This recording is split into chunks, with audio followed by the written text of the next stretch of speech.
Some major updates just dropped regarding what's going on with John Cena, so we'll see what's up there. We'll also check out what's new for Charlotte, Dominik, and more. Starting things off with the update regarding John Cena, because there's a conversation that's starting up amongst the fans. When John Cena first revealed the concept of the farewell tour, he said that 2025 was going to be dedicated to WWE, and it would be a near full-time schedule with almost 40 set dates and appearances throughout the year being in place. However, we're over 2 months into this farewell year for John Cena, and we have not seen the full-time schedule that was advertised. John Cena has only made a handful of appearances up until this point. He appeared at the Raw Netflix premiere to declare for the Royal Rumble.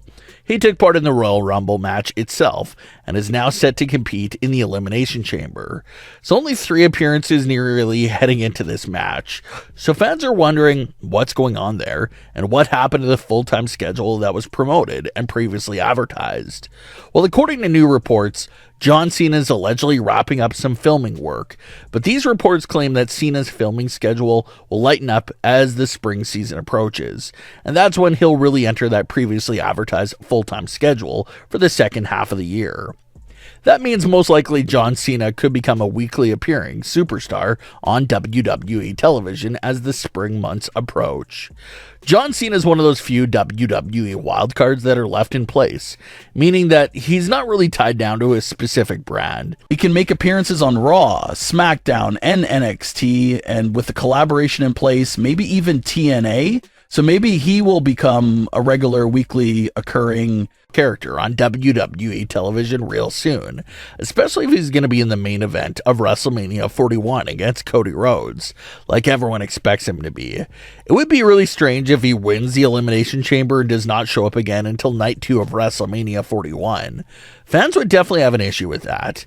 So maybe the road to WrestleMania is when we'll start to see those WWE appearances by John Cena pick up a little more in frequency. And there's even a rumor going around right now that WWE is considering a full premium live event in December that's built around John Cena for his farewell last ever match. The rumor is that the event could be called Ruthless Aggression, which is extremely significant to John Cena because it's the first words he's even said on WWE television, and that's also what the era of WWE was labeled as. The mid-2000s is acknowledged by WWE as the Ruthless Aggression era, which John Cena very well was the main face of. So, if that's what they're end up going for with John Cena's send-off match and last premium live event, it would be a very fitting name and theme for it. Speaking of interesting reports, a new report claims that recent fan reaction to Charlotte Flair has forced WWE to change their initial plans. Reports claim that Charlotte Flair was supposed to be a full babyface during her WrestleMania 41 program against Tiffany Stratton, but mixed fan reactions has caused WWE to tweak Charlotte's character up a notch into acting more heelish. Some fans were discussing this report, and it looks like the fans were all quite shocked that WWE actually believed a full Charlotte Flair babyface run would work, given the match and booking of her return, and also going up against a young, new, popular star as well with Tiffany Stratton. There's so many dynamics and red flags that fans cannot believe WWE missed. Fans all agree that winning the Royal Rumble instantly eliminated that full babyface potential run for Charlotte Flair. When you think of a good babyface run, and some of the iconic ones we've seen over the decades, the babyface always goes through that massive setback, this huge struggle, where it seems like it's all lost, and that really makes you stand behind them and root for them more. For example, John Cena's Royal Rumble loss. That's more realistic for a babyface and direction for a veteran star. Everyone was rooting for Cena, but he lost the Rumble. He experienced a big struggle, and it makes you want to root for him even more. But Charlotte comes back and instantly wins the Royal Rumble. That doesn't really build her up as a babyface veteran because where's the struggle? And not only that, but to turn around and put Charlotte against Tiffany Stratton, again, that's not the best direction if your original plan was to have Charlotte be this massive babyface. If Charlotte won the Royal Rumble and was facing off against this monster heel champion that's been having a long, lengthy reign, then just maybe Charlotte could be seen as the hero in that scenario. but Charlotte's facing off against a fresh new popular star that just won the title and the fans enjoy seeing with the championship. So fans are most likely looking at this matchup like, do I want to see Charlotte's 15th world title reign, or do I want to see Tiffany's fresh new first title reign continue for a bit longer? And in that case, it's going to be hard for Charlotte's character to be looked at as the ultimate hero in that scenario. So it's a little hard to really understand that original version and how they thought it would work when all the current women's champions are all young stars and fresh champions. Obviously, Charlotte's going to be looked at as an antagonist for trying to end any young star's reign. Maybe if they took it slow and struggled approach with Charlotte, maybe a babyface run would have been more possible. But winning the Royal Rumble right away, you just eliminate any babyface potential there.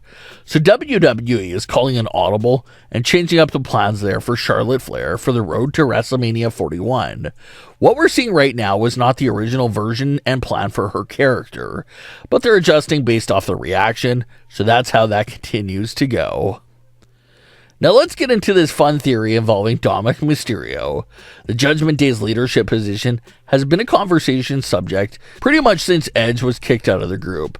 Ever since that moment happened, the group vowed to never have a leader again. But we saw instances there over where Rhea Ripley carried herself as the leader. We saw moments when Damian Priest labeled himself as the leader. And in current day, it's quite obvious that Finn Balor looks at himself as the current leader of the group. But someone who's actually been trying to make some big, quiet moves in the background is Dominik Mysterio.